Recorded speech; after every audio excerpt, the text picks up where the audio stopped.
中广公司新闻网心灵的春天节目，听众朋友早安，我是丁美伦。今天是6月4号礼拜二，每一个礼拜二我们都会跟杨贤英老师来聊天哦。上次我们就有聊到杨老师呢，为了一个理由去马来西亚，当然也不是这么绝对啦。他说他为了要买漂亮的衣服哦，当然是因为他那边有个学生哦，刚好有机会，而且杨老师看看，我最近的 schedule 好像有空所以他本来就说，丁丁要不要一起去？我说老师，因为我要做广播节目平常要做存档，你讲的太突然了，所以呢，我们就是要请杨老师回来报告一下，他这一趟马来西亚到底有什么收获呢？杨老师早安。丁丁早，各位听众大家早安。老师，你到底买了什么？还是没买到什么？我原先是想要去买小礼服，因为我们就台湾很少小礼服嘛。那马来西亚其实那种地方，它每个百货公司都有可以穿的，不是那种一定很正式，就是小礼服，平常也可以，就是稍微正式场合可以穿的。那我其实是有瘦，可是没有瘦到很婀娜多姿那样。好了，看到了没有买到。好，因为没有我的尺寸，就很伤心哈。那其他小衣服就是比较普通居家穿的，有买个几件这样。那买吃的就是买一堆的零食。然后这趟好玩是因为我其实我的旅游就是我喜欢在当地。好，我到了他们当地的那个超市，叫 NSK 超市，我去逛了好几天这样子。他那个超市是比我们的滨江市场啦、环河市场大把几倍的那样，超级市场那样。好，就深入当地，了解当地的民情。因为我9月份还要到马来西亚去开课、去演讲，这样就蛮好玩的。因为马来西亚现在的天气比台湾还要舒服，不热，就是中午可能会热一点，然后早晚会凉，还要穿一下小外套那样子的。所以可以要说有朋友或者说在那边去玩的话，我觉得那个去逛百货公司也是一个行程。就我这次就是吃饭店吃得饱饱的，然后呢逛得饱饱的，然后再回来睡得舒舒服，就每天就是吃饭逛街，叮叮讲，就吃饱睡，睡饱吃，对，可是蛮开心的，对。是，而且呢，杨老师人虽然在马来西亚的这个饭店的餐厅里面用餐他还是摆盘因为那个自助餐自己拿嘛。对，杨老师还是习惯摆盘呢。对，我还是喜欢，因为我不喜欢就像自助餐那样都没有摆盘，我不喜欢那样，我觉得那样吃起来不开心。反正要旅游嘛，就悠闲的话我就喜欢用摆盘的，所以我会摆像生菜生菜我会先放绿色的，我还是像画布一样画的感觉，然后撒一点什么红色的彩椒、黄色彩椒，然后撒各种各样的。我在马来西亚发现说他们的那个油醋，他们很棒，是他们的那个生菜的那个坝那地方，还有放一瓶很棒的橄榄油，就初榨的，然后还有黑醋栗之类的。那当然它的酱有优格酱，有各种像千岛啊什么什么都有。可是我就选择用那个橄榄油有没有？然后用那个黑油就黑醋栗那种去撒上去的。然后我发现说，你只要有撒上橄榄一点点橄榄，它的绿橄榄是酸的。黑橄榄是比较不酸的那再撒上一点坚果、杏仁片，然后再葡萄干，它的葡萄干是没有甜味，就是原味的那样，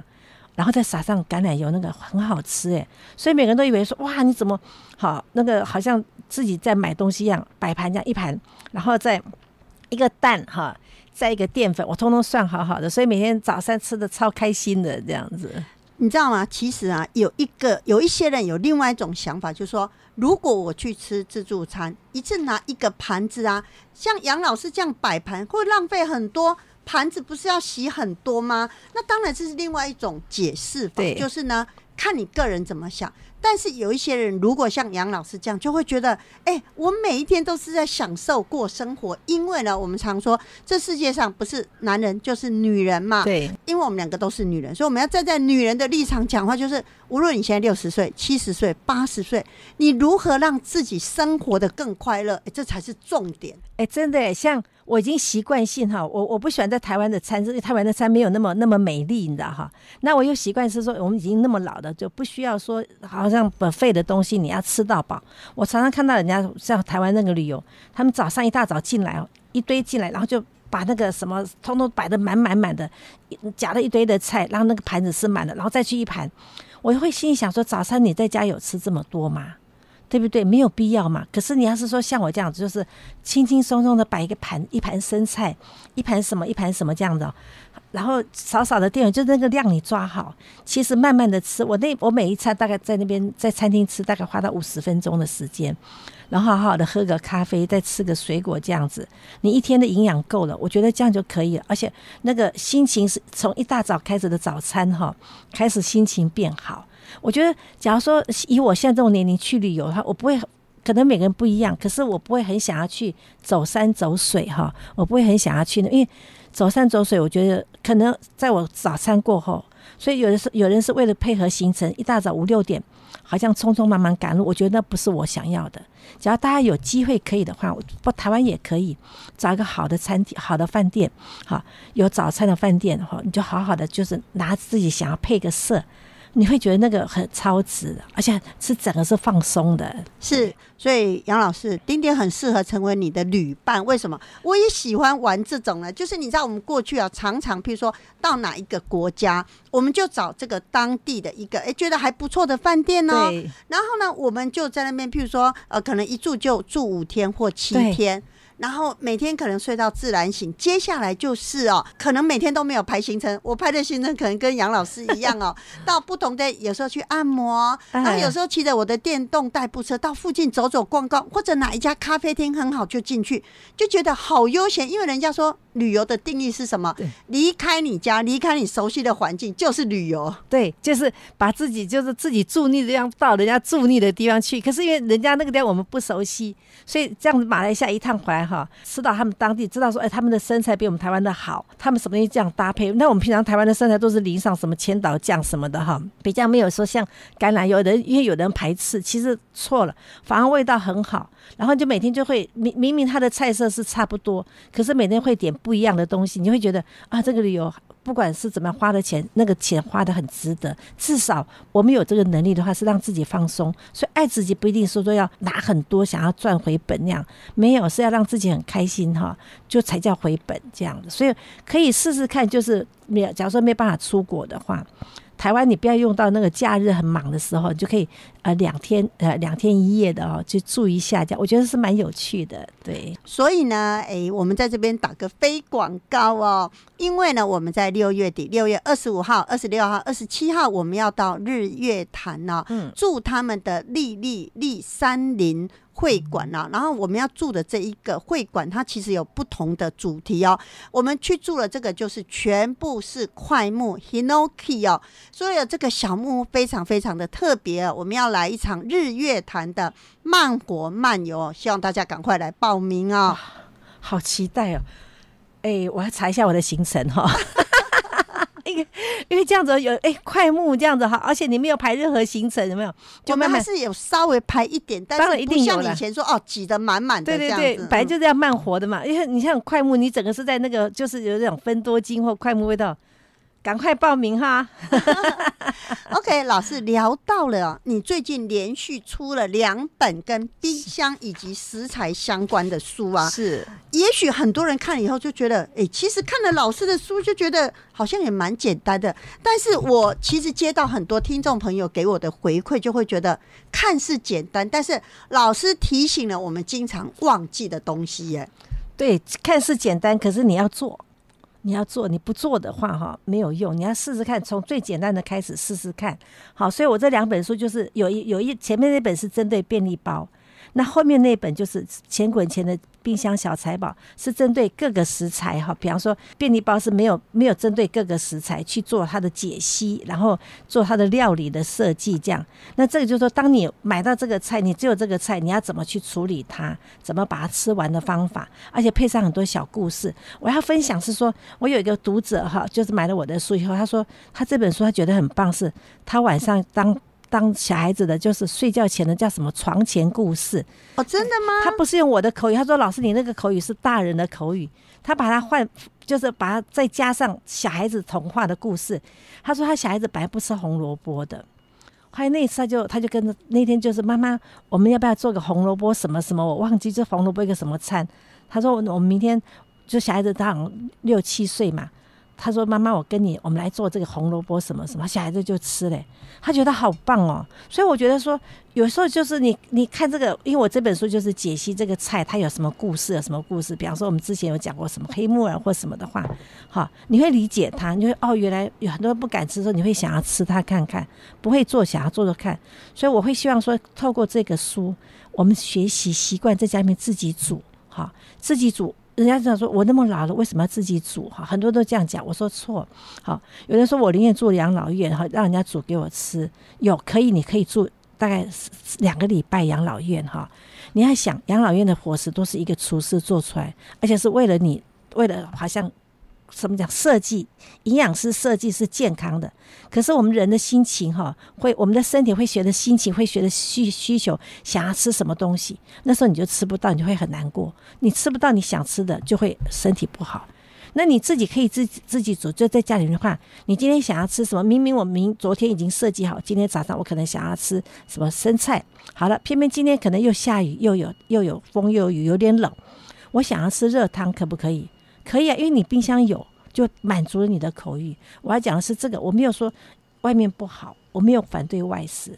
可是用简单的方法，我不要你当大厨，简单的方法把我们身体调养好。我跟你讲，把自己身体调养好，吃你想要吃得到你想吃的东西，那才叫爱自己的一个开始。对，我希望像老人家，我们那个老人家，我们会希望从爱自己就是从吃开始。对，没错。像有一个奶奶啊，她说丁丁你叫我奶奶绝对不为过，我今年89岁。我说哇，她口齿之清晰的，然后思绪之清楚的。她就跟我说她因为呢儿孙虽然住在附近，她坚持自己一个人住。她说我好手好脚，我身体健康啊，是。但是呢她慢慢就是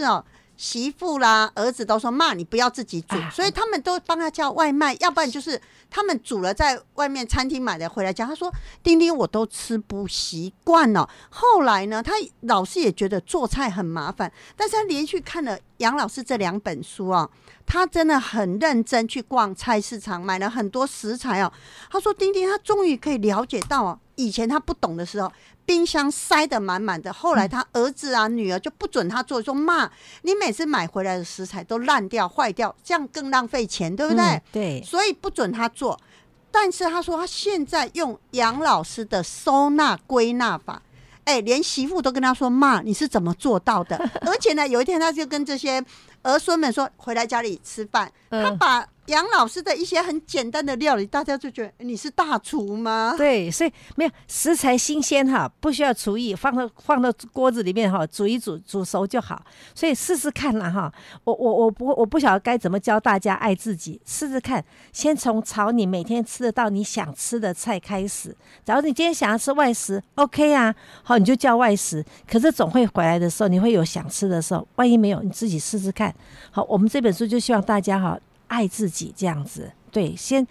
朝爱自己的方向去采买自己想吃的，1个礼拜1次，这样把冰箱慢慢清掉，旧的东西清掉，让自己过得更快乐这样子。但是老师会不会这一个奶奶谈到的其实是很多家人的状况，就是呢他们的想法就是这个老妈妈冰箱打开永远是满满的，所以呢除非她跟老妈妈住才叫老妈妈一点一滴的改变所以老师有一次你谈到这个例子，我觉得应该要跟大家聊聊，就是呢你在去马来西亚之前，你就跟女儿说家里冰箱全部都清干净了，因为女儿老是觉得我妈妈的东西很多，对，所以老师呢在出国之前所有的叶菜类都处理完了，都煮完了，然后就是剩下一个吐司，说我不在的时候就吐司把它吃完。结果没想到老师回来以后发现这个吐司没有吃，他就问你们家的这个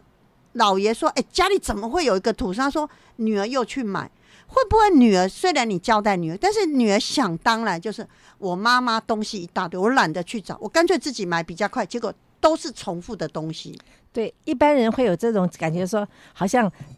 你看即便是我的冰箱处理得很好，我的冰箱我之前有跟丁丁分享是说我的冰箱好到连小偷来都可以在我家住2个月，就不用烦恼也不用洗东西，就可以吃得饱饱的这样子，因为我冰箱放进去打开就看得到有标签的。为什么？我那时候没有生气，是我那时候有稍微讲说，这个人真过分了，我这样讲，那东西都坏掉，我有这样念，他就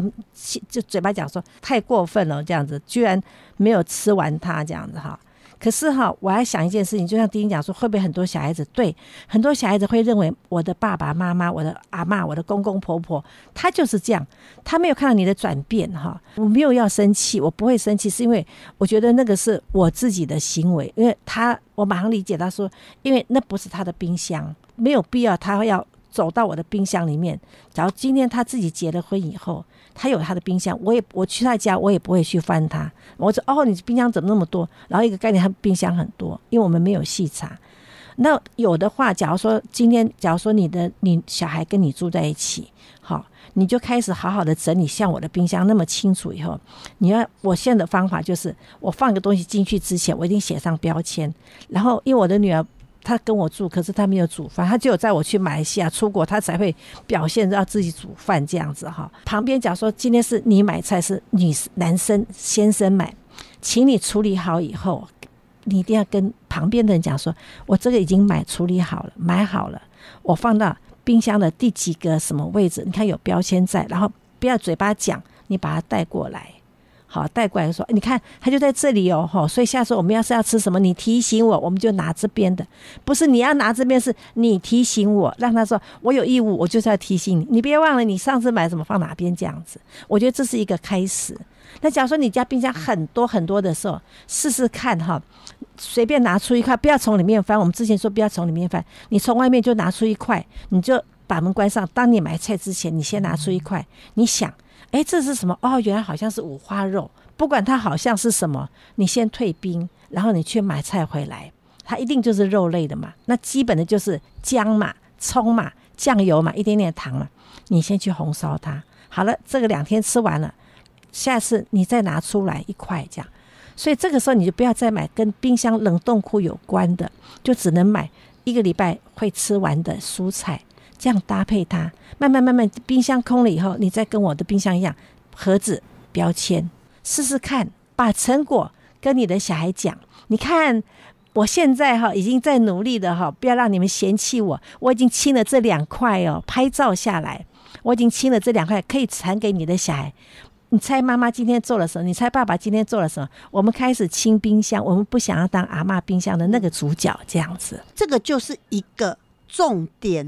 我们常常在日常生活当中谈到了清冰箱只是一个概念，可是呢，从清冰箱是不是也清出很多我们人跟人之间的问题？因为呢，可能有很多人就会觉得，我妈就是那样，或者我女儿就是那样，然后呢，你总是觉得她就是那样，搞不好人家变了你都不知道对，所以我常常在讲分享，不是说那种好像好的我才跟你分享，给你钱给你，不是好的。我们家里面的分享是你做的每一点每一滴你就算是一个小行为，你认为他在我旁边他怎么看不到？对不起，他在看电视他就是看不到。当你放东西在冰箱的时候，他就是看不到，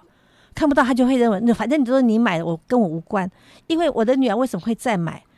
他其实不错，我不在马来西亚，我不在台湾的时候，在马来西亚，我先生跟我抱怨说，他觉得他很失望。为什么？我想要趁你不在的时候，我可以去吃麦当劳，我可以买便当，我都没有。为什么？因为他早上就已经煮好给我吃了，我到现在还在吃他煮的东西，就这样讲。好，表示说他其实是会做的，只是那是你的冰箱，他不敢侵犯。那这个时候不妨把你的改变不管你是不是原来是好的，可是你放东西进去，你都要跟他讲，因为他根本都不知道。就像说我们讲，他是一个 AI 来讲的话，你把所有东西，比方说都原来在这边，你已经 key 进去了，好了 AI 在做别的事情， AI 在那边不动，然后你再拿掉东西，再把东西另外一个东西放进去，这个当中没有错， AI 在你旁边，机器在你旁边，可是你没有把那个程式书给他说，我把 A 拿走放入 B，他不知道啊，等到他打开说怎么会怎么不见，怎么会有个是什么东西，他会有这种错乱感觉，懂吗？好，所以我会讲，我现在的心态就是说，我把我们家的家人当成是 AI， 不是那个不好，是因为他完全是我没有 key 进去，所以我现在做的任何事情我都会跟他们讲说，我跟你说我今天买了什么，我今天做了什么，让他知道，他就算没有听进去1次2次的，也不是抱怨，就跟他说，我跟你讲我今天买了什么，所以我们今天的菜单明天菜单我们可能会有什么这样子，让他知道你的所有的改变心平气和，重要是心平气和的去分享，那就是一个沟通的方式。所以我们家人跟家人之间呢，从一个冰箱可以谈到这么多问题哦。杨老师，我们就下次见了，下次见了，拜拜拜拜。要跟大家分享一个旅游行程哦，我们即将在6月底，6月25号、26号、27号，礼拜二、礼拜三、礼拜四，我们要举办一个日月潭历历泽园立山林会馆哦，3天2夜的旅行哦，2个晚上我们都要住在历历立山林会馆里面哦。那么历历泽园它有很多的系列，我们这一次住的呢，全部是由块木打造成的这个小木屋哦。那么我们要来3天2夜的慢游慢活的旅行啊。那么第一天呢，我们吃完中餐，我们就要先来日月潭游湖哦。那么因为我们这一次最主要来住在这个日月潭的历历立山林会馆，所以游完湖之后呢，我们就要3点准时 check in 来到这一个会馆哦。那么历历立山林会馆呢，它获得5星级的饭店评鉴哦，也是外交部指定接待外国贵宾的荣誉行馆哦。那么多年来呢，很多名流雅士哦都会来这里住哦。多国家的元首呢，都曾是历历立山林会馆的尊荣贵宾，所以我们这一次呢，也要来当我们历历立山林会馆的尊荣贵宾哦。那么这个饭店呢，非常非常的独一无二哦，无论是春天的明媚可人，夏天的艳丽非凡，秋天的优雅浪漫，以及冬天的开阔豪气哦。那么零距离的湖水一年四季展现不同的动人风情哦。那么对很多旅客来说，历历立山林会馆不只是一间会馆一间饭店，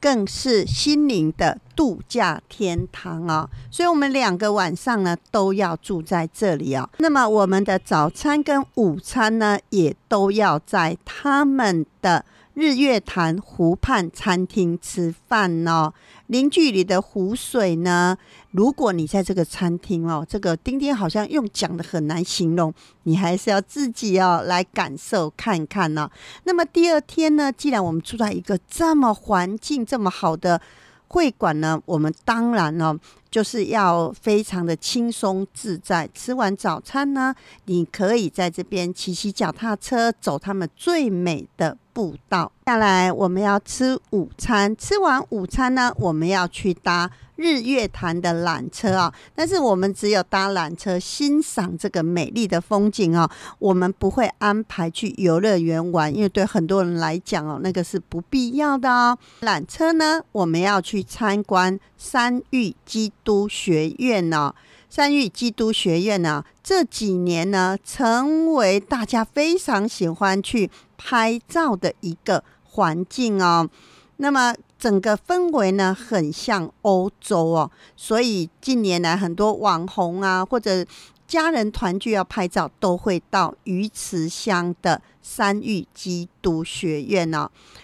离开了山域基督学院呢，我们接下来要去参观日月老茶厂哦。然后呢，我们要回到我们的历历立山林会馆呢，吃晚餐哦。那么第3天呢，早上我们一样是自由活动哦，你可以欣赏哦这个日月潭的湖光山色，同时呢，你也可以在房间哦，这个在阳台上呢，跟着你的室友、你的伙伴呢，大家泡杯茶，喝杯咖啡哦，就这样静静的坐着，跟大自然来一场心灵对话。那么离开了饭店呢，我们吃完午餐，我们就要来象山游客中心哦，是被号称全台湾最美的游客中心哦。在游客中心呢，我们就慢慢的往北走，吃完晚餐我们就要回家咯。如果你想跟丁丁来一场慢游慢活那么在6月底我们特别选在这个时间，就是要避开暑假的人潮赶快打电话来报名0225703329 0225703329。中广公司新闻网心灵的春天节目，听众朋友早安，我是丁美伦。今天是6月4号礼拜二，都跟保健食品工程师冠伟老师来聊天最近我们在聊什么？就是呢，认识很多保健食品因为包装包材跟保存不当所以有可能它的浓度会下降不止台湾全世界很多国家如果他们对这一块是很在乎的，他们卫生相关单位会去稽查，然后就说你这个浓度是不够的不像你这个瓶装外包盒装所写的你要下架。这个我们有跟冠伟老师聊到但是我想我们一般人在买保健食品，丁丁最常被问到一个什么问题呢？就是丁丁今年是110年好了，那我买了这个东西呢是去年买的，可是它的有效期是有3年我都还没有开封去年买的今年吃我都没有开封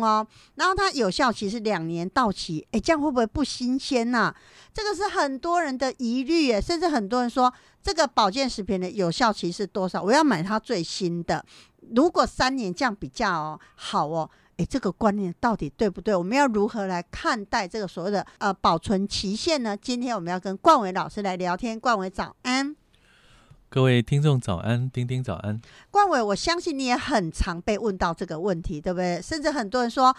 我今年110年买的它3年以后才到期，假设114年到期，那我114年再开封，那不就有效期剩下一点点了吗？所以呢才会有所谓的一些比较高 CP 值的即期品嘛它就是在保存期限之内，但是可能它所剩的期限已经不是很长了，那它才会用比较便宜的价格把这个食品卖给你。那当然就如果是以食品来说的话，可能就是说它的口感它的风味上来说呢就会有比较明显的差异。可是如果是就保健食品来说的话，大部分的定剂胶囊在食用这个保健品的时候，其实我们是不会有这些风味上的这种差异性。我们主要就是说比较去 care， 就是说它里面的这个主成分是不是衰减了，这个保健品的这个主成分或者说它的浓度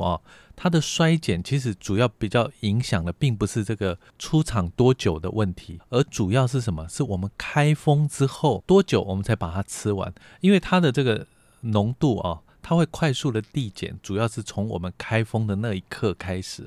那在你还没开封之前呢，当然它也是会递减，但是它毕竟它是在处于一个密封的状态，所以如果呢它是放在一个阴凉的适当的保存的地方，不要太过潮湿的话呢，其实呢它并不会这么快的去影响到它的这个浓度。我们消费者会想说，我们是不是可以买像刚刚丁丁讲的刚出厂的？那事实上这是有困难的。很多的保健食品，比如说你这个东西如果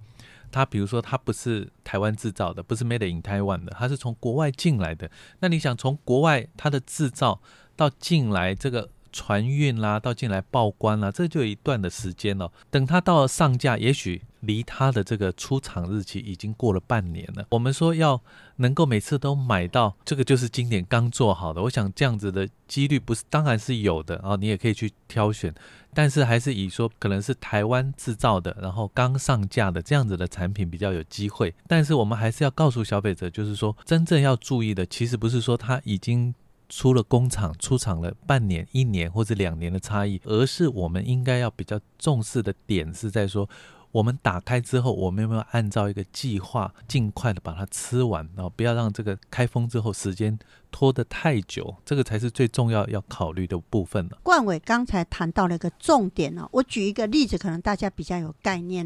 我们每一年不是都团购从意大利托斯卡尼直接原装原品进来的橄榄油吗？那很多人都跟我说，丁丁，这个橄榄油的有效期是多少？我说是1年半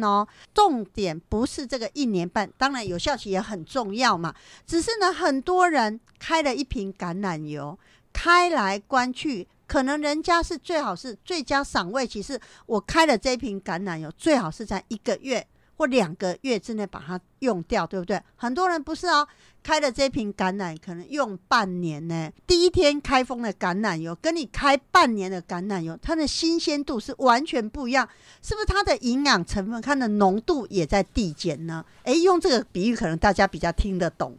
是没有错，当然在食品上面，就像我们刚刚讲的说，我们会比较去注重这个赏味期限的。赏味期限这个是日本的食品，他们的包装上面会标示的。那这样赏味期限当然就影响到我们今天使用这个橄榄油，它的口感啊，它的风味等等的它可能就随着时间会递减。那再来就是说它里面的营养成分啊，如果说我们今天这种油脂里面是有含一些不饱和脂肪酸的话，那因为这种是比较不稳定的油脂，当然它就很容易就是随着时间会快速的就是挥发掉，降低它的浓度这个部分呢，还是就是告诉大家，就是说今天如果是买橄榄油，要怎么样尽快的把它用完，这是第一个。然后再来就是说你可能要用一个比较好的保存方式，或是说你不要买的太大瓶。好，买的太大瓶你可能要花很长的时间才能把它用完嘛。好，尽量就是买小瓶装的。这个就是冠伟刚才谈到食品的最佳赏味期那如果再回到保健食品，刚才冠伟有谈到一个关键字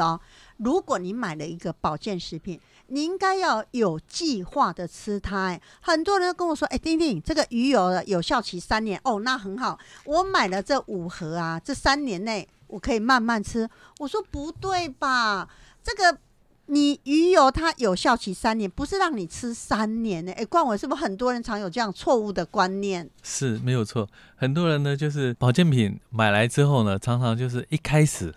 就是很有兴趣的去吃它，然后可能3天5天之后就会慢慢就忘了然后呢，隔了好久一阵子呢，又想到，最近好像因为就是打疫苗的关系，很多人说多吃点鱼油，想到说，我之前还有买鱼油好像还没吃完，赶快拿出来看。拿出来第一个就先看看这个保存期限过了没有，如果没过的话，还可以继续吃一般人可能就是这样，但是我们就讲到，就是说，你今天如果吃保健品，我是认为就是应该要有一个这个保健品的食用计划。这个就好像我们今天在做任何运动一样嘛，我们有一个运动计划，对不对？你今天要达到什么样的目标那你就会有一个运动计划表。你今天是做一个股票投资，你也会有一个交易计划表我们任何事情其实最好都有个计划，那你就不会就是说虎头蛇尾。我们今天明明知道说保健品是让我们补充一些我们所需的营养，让我们营养可以均衡嘛，但是保健品它毕竟不是药品，所以它必须是要有一个时间一个疗程长期的补充。比如说我们常常讲的叶黄素，它是必须要以每天5到10毫克连续补充大概120天。好，那这个是呢研究单位他们所做出来的人体实验，你就是要长期的补充大概4个月作为一个疗程，那这4个月才会让你这个视网膜眼底的这个叶黄素浓度达到可以保护我们这个视神经视网膜这样子的一个浓度。那这4个月你当然就要有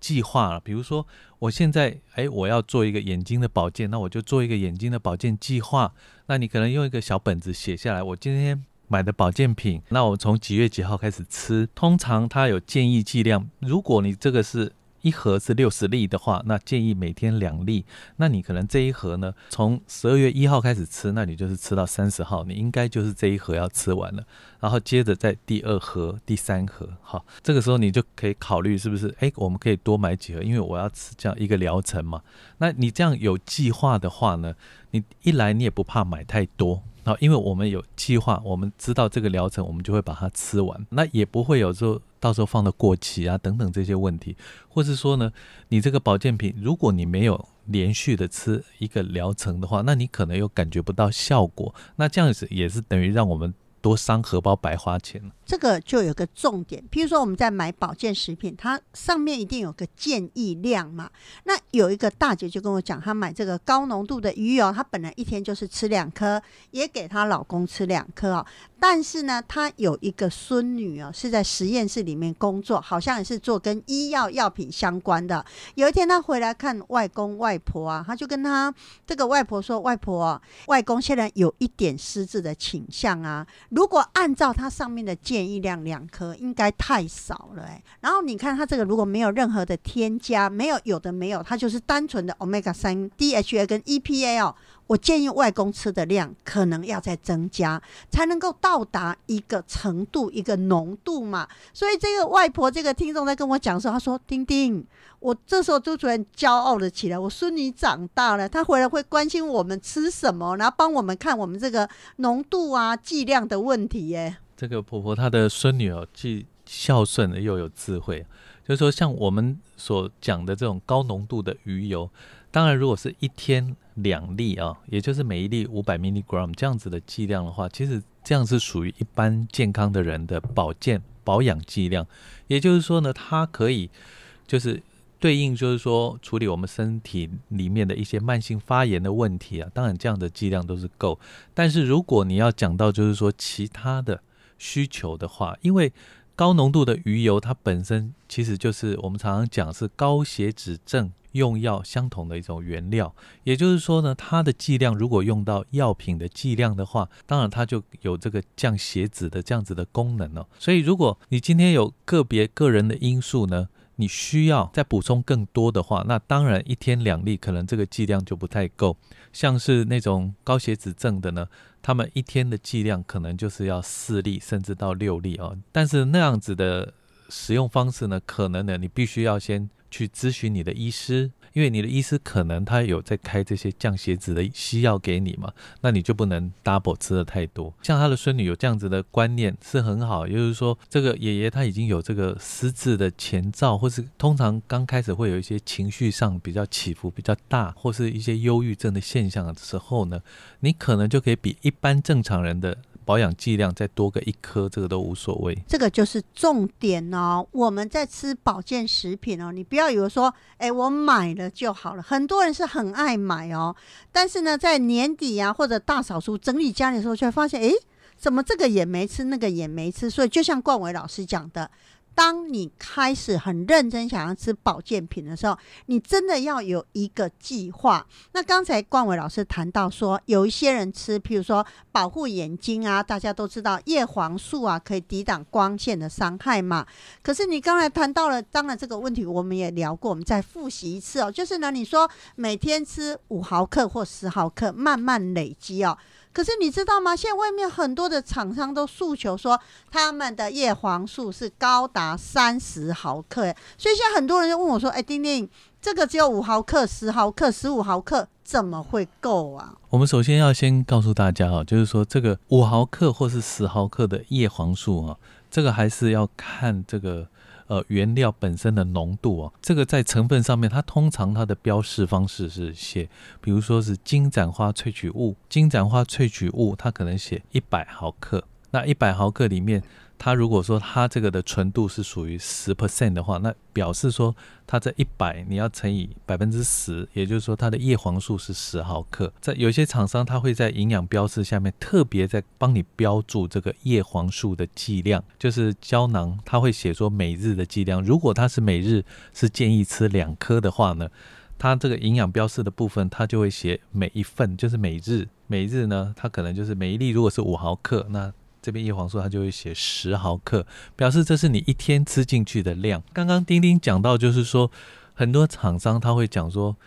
他们的诉求是它的叶黄素含量比别家的还要高那这个我想还是要跟大家提醒一下，就是说因为叶黄素呢它在我们本身体内的这种吸收率是有限的所以呢为什么在国外他们所做的这种人体实验上面呢，他们是建议大家每天只要5到10毫克这样子的剂量呢，然后做一个长时间的补充就是大概是120天左右。那是因为我们的身体它每天可以吸收的剂量有限，你今天如果你去吃这种30毫克的这样子的剂量呢，其实呢它还是必须要透过，因为它是属于脂溶性的保健成分，它还是必须要透过我们的肝脏呢费一番功夫，去把这个多余我们没有办法吸收的这个部分就把它代谢掉。这个如果是对一般年轻人来说当然是还 OK， 但是如果对于年长者来说的话，这样等于是大大的增加了他的肝脏的负担所以呢我们在选用这种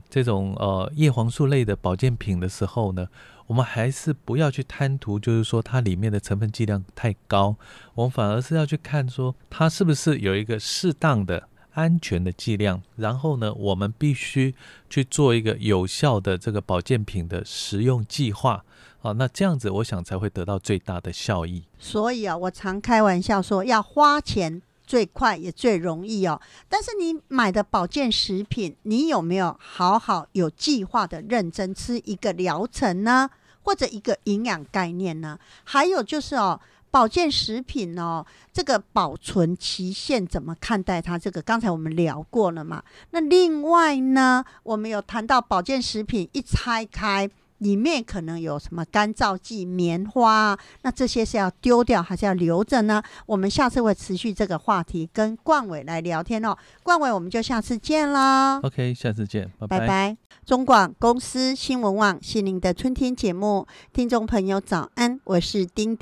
美伦。今天是6月4号礼拜二大家有没有发现这个岁月时间真的过得很快明明才刚过完元旦，刚过完农历年，怎么现在呢已经这个年呢要过了一半了所以在每一天的日子当中呢，你到底是怎么样的心情呢？我相信很多人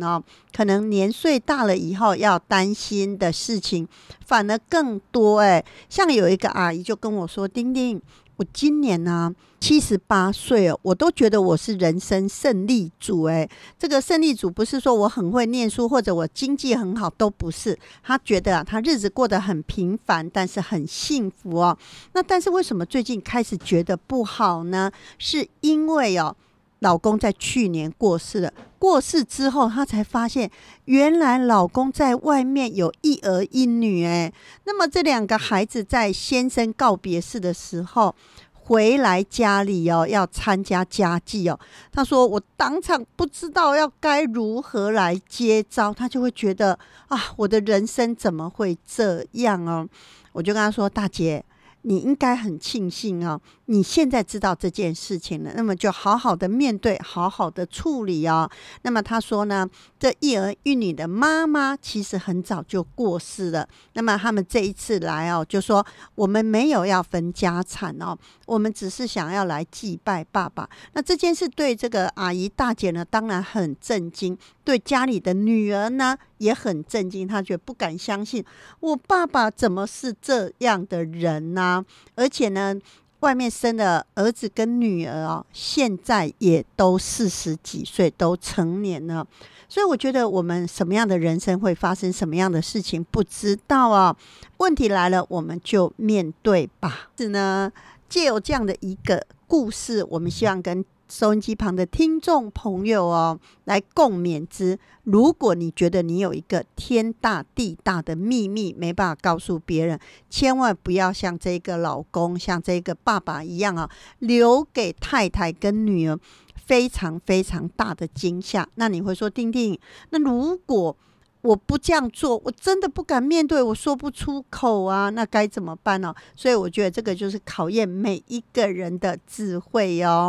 我们1年1度从意大利托斯卡尼直接原装原瓶进来的橄榄油还有一些数量。另外我们7月19号要到日本北海道5日游报名专线0225703329 0225703329。接下来我们来欣赏一篇文章，今天要跟大家分享的这一篇小文章，人生是什么？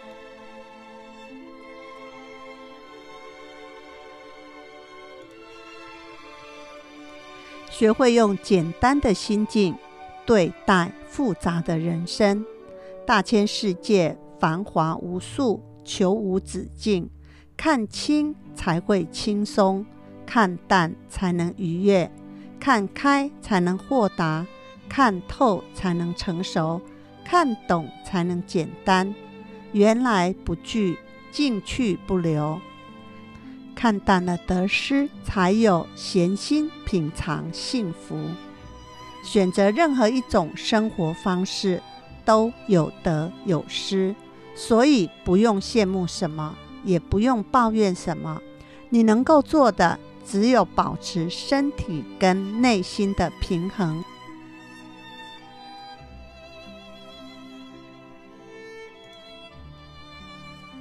世界上没有一件工作不辛苦，没有一件人事不复杂。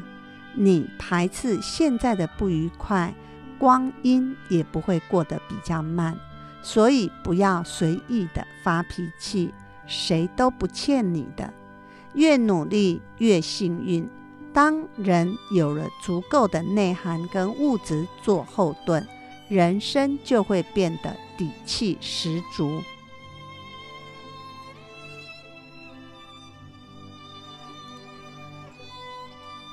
很多事不是你想就能做得到，很多东西不是你想要就能得得到，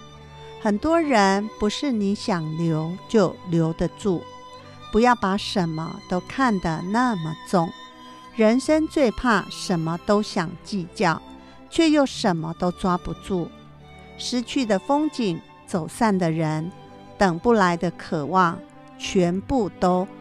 住在缘分的尽头。何必太执着？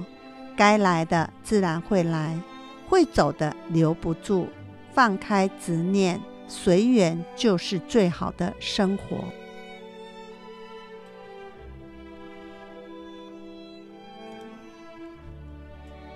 人生啊，哪有事事如意？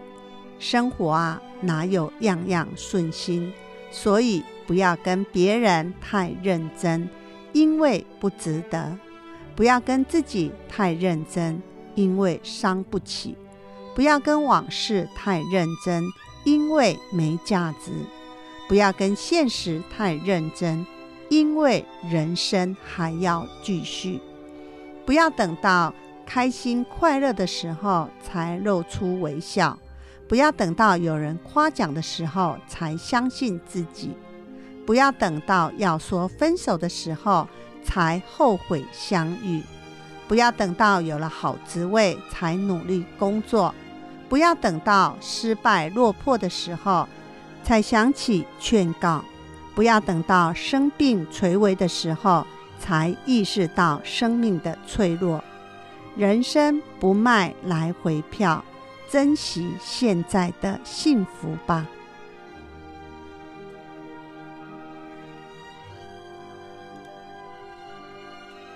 漫漫人生路，我们会遇到许多人，经历许多事。无论遇见什么，我们一定要学会拥有一颗宽容而且真诚的心。改变不了世界，改变不了别人，我们可以改变自己，改变自己对待世界、对待别人的态度，淡然处事，宽容待人。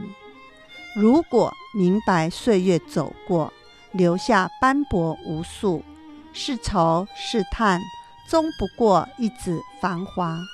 简单才是享受生活的最高境界，是看透人生的智慧结晶。人生窄的不是路，深的不是苦，累的不是身，是思想，是感受，是心情。路边有路，杯中有欢，忙可偷闲，就看自己如何体悟。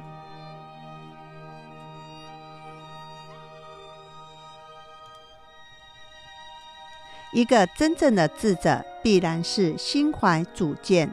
在逆境当中依然坚守着内心的正义跟良知，在人生的路上有所为有所不为，始终不会放弃心灵深处的那份高贵。如同生命是一段旅程，生活便是其中的过程。翻山越岭还是涉水乘舟，一切全凭自己。走在生活的阡陌当中，不必让自己背负太多，淡淡听风，才会走得更轻松。得到的不一定长久，失去的未必不会再拥有。重要的是让心在阳光下学会舞蹈，让灵魂在痛苦当中学会微笑。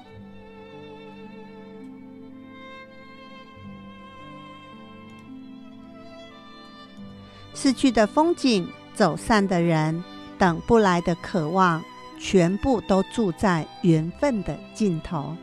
人生不过是一场旅行，你路过我，我路过你，然后各自修行，各自向前。